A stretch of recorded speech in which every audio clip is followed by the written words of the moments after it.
నమస్తే, welcome back to my channel. ఈరోజు నేను ఈ వీడియోలో ఇంట్లోనే ఈజీగా నెయ్యిని ఎలా తయారు చేసుకోవాలో చూపిస్తానండి. ఒక్కసారి మీరు కూడా ఇలా ట్రై చేయండి. దానికోసం మనం పాలు కాసుకుంటాం కదండి, అవి చల్లారిన తర్వాత ఫ్రిడ్జ్లో పెట్టుకోవాలి. దీంట్లో పైన త్వరగా తేరుకుంటుంది. ఒక్కసారి వీడియోలో చూపిస్తున్నా చూడండి. ఇలా ఇలా వస్తుంది.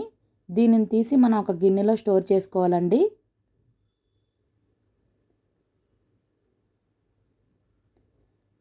ఒక 10 డేస్కి ఈ గిన్నె మొత్తం నాకు నిండుతుంది. గిన్నె మొత్తం నిండాక ఇలా నేను ఒక పెద్ద గిన్నెలో వేసుకొని దీనిని స్టవ్ మీద పెట్టి వేడి చేసుకోవాలి. ఇది వేడైన తర్వాత తోడుకోవడానికి దీనిలో నేను కొంచెం పెరుగుని వేస్తాను. వేసి ఇంకా తోడు పెట్టేస్తాను. నెక్స్ట్ డేకి తోడుకుంటుందండి. తోడుకున్నాక తీసి ఇలా మిక్సీ జార్లో వేయాలి. వేసి కొంచెం వాటర్ వేసుకోవాలి. వాటర్ వేసి దీనిని ఇంకా మనం మిక్సీ పట్టుకోవాలి. ఇలా మిక్సీ పట్టడం వల్ల దానిలో ఉన్న వెన్న ఇలా పైకి వస్తుంది. మనం ఎందులో అయితే నెయ్యి చేద్దాం అనుకుంటున్నామో దాంట్లోకి ఇది వేయాలి. మొత్తం ఇలా వేసేసి ఇంకా స్టవ్ మీద పెట్టేయాలి.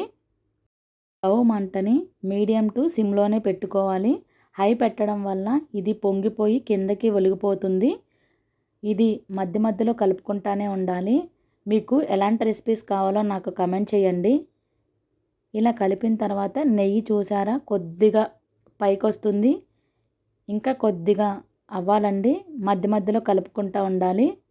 వీడియోలో చూస్తున్నారు కదా. ఇంక ఇలా నెయ్యి మొత్తం కలర్ చేంజ్ అయిపోయి ఇలా నొరగలాగా వస్తుంది కదండి. బాగా మరిగింది. ఇంక ఇందులో మెంతులు యాడ్ చేసి ఇంకా స్టవ్ ఆఫ్ చేసేయడమే. ఇంకా దీనిని మనం ఎందులో స్టోర్ చేసుకోవాలనుకుంటున్నామో అందులోకి వడకట్టేసుకోవాలి.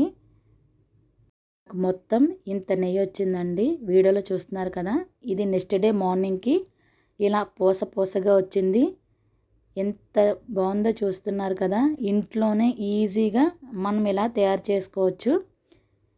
ఈ వీడియో మీకు నచ్చితే ఒక లైక్ చేయండి. మరిన్ని వీడియోస్ కోసం నా ఛానల్ని